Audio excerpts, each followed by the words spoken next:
Hello, friends. I'm Rusty, your ultimate chess buddy, back with the chess lessons.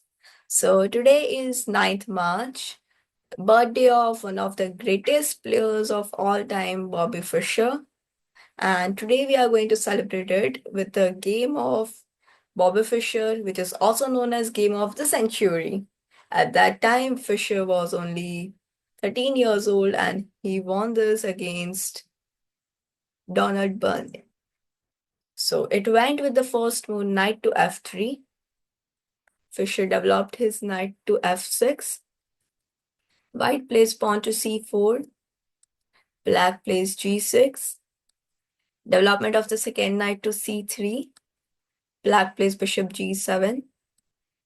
White plays d4. Black does castling.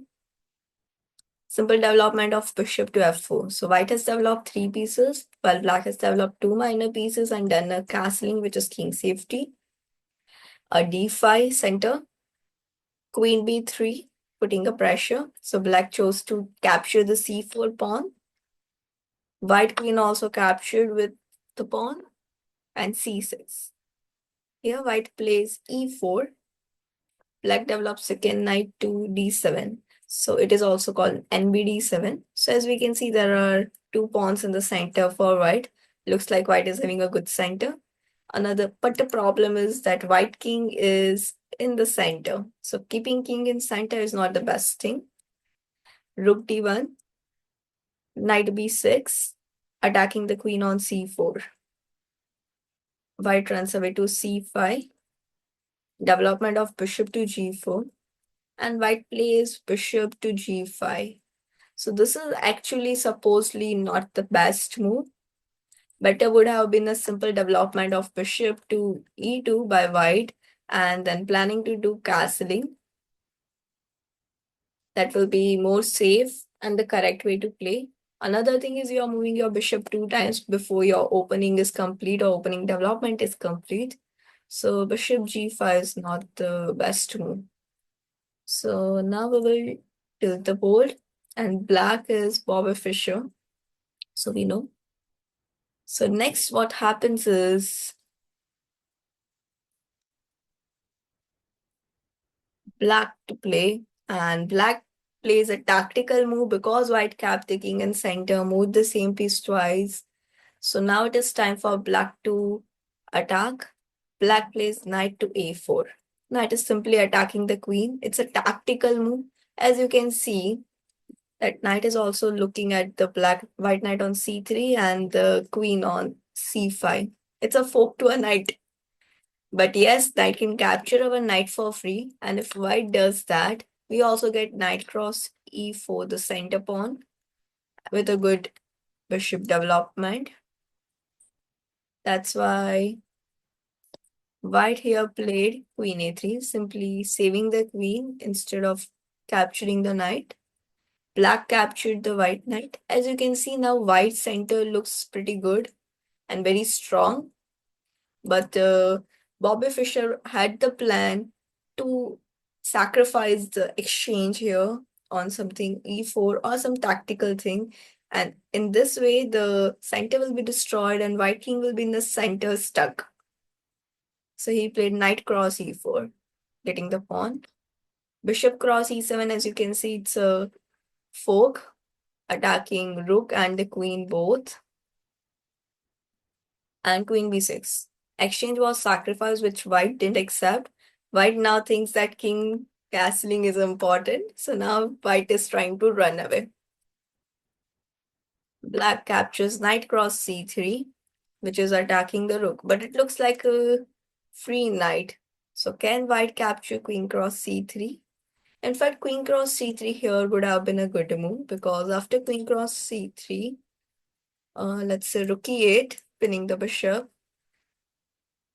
It would have been a better variation for white, playable. Still, black is better in this position because bishop will be a hanging piece because of the pin. But white didn't play that. White went bishop c5, attacking the queen, trying to save the bishop. Now what should black play? So as you can see, bishop is no longer watching its own king. So that king is completely open. So black should simply give a check. And black did it. Rook e8 check. King has to go to f1. Now two rooks, white rooks are not connected. And castling is broken. Bishop e6. So this move is if this is game of the century, then this move should be the move of the century. So it's the best counter move, you can say. A very good idea of queen sacrifice.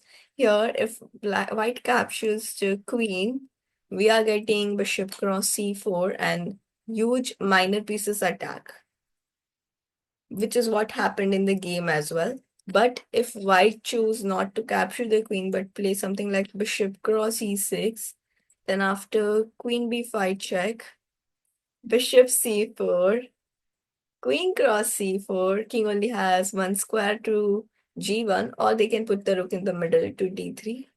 Either way, king g1, knight e2 check, king again has only one square f1.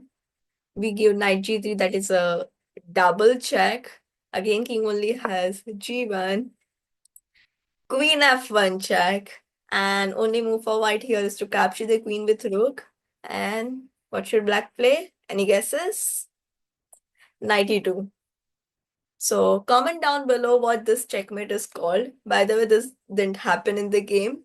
We'll go back few moves.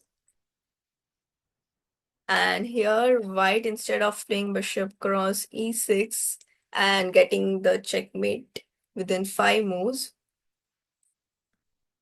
chose to capture the queen, bishop cross b6, trying to fight with the queen against minor pieces, which are very active and dangerous.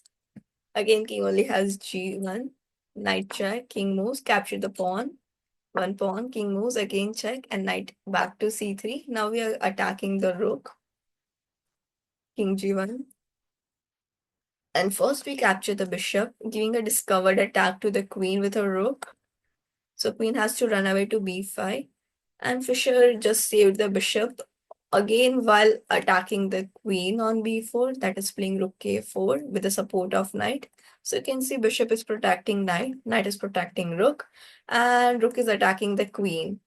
And behind it, the bishop is also getting protected on the way. Okay, so queen cross b6, knight cross d1, taking the rook finally, h3, making space for the king, rook cross a2, king h2, knight cross f2. So rook is protecting, queen cannot capture the knight. And rook e1, exchanged. So finally, this is the first check in the game. White is like, finally my queen is doing something, giving some check. Okay, bishop f8. Knight captures back the rook. After bishop t5, knight f3, knight to center, queen b8. So now what should black play? Queen is attacking the pawn, so black simply protected the pawn by playing b5, h4, h5 blocking, not allowing any counter attacks, knight e5, knight in the center. So now black played a very good move. As you can see that though our king is safe, our bishop is pinned. That's why bishop is not able to help in attacking. So black simply freed up the bishop, removed the pin, and now bishop can become active again. King g1 and immediately a check. If king didn't move, bishop d6 could have been a plan. So check. King moves to f1. And now rook on the 7th rank, cutting off the king. So some checks, one by one, all pieces gives checks. So first started with the knight, then the dark square bishop, then the light square bishop. King moves after this check to the corner almost. And finally here there is mate in one. Black has two options. Bishop a3 is also a checkmate, and rook c2 is also a checkmate. But Black thought that they have moved knight and bishops a lot of times, and rook has not moved a single time, taking rests for a long time. So they finally did a checkmate with a rook, rook to c2, and it's a checkmate. I hope you like this game of the century. That's it for the day. Bye, everyone.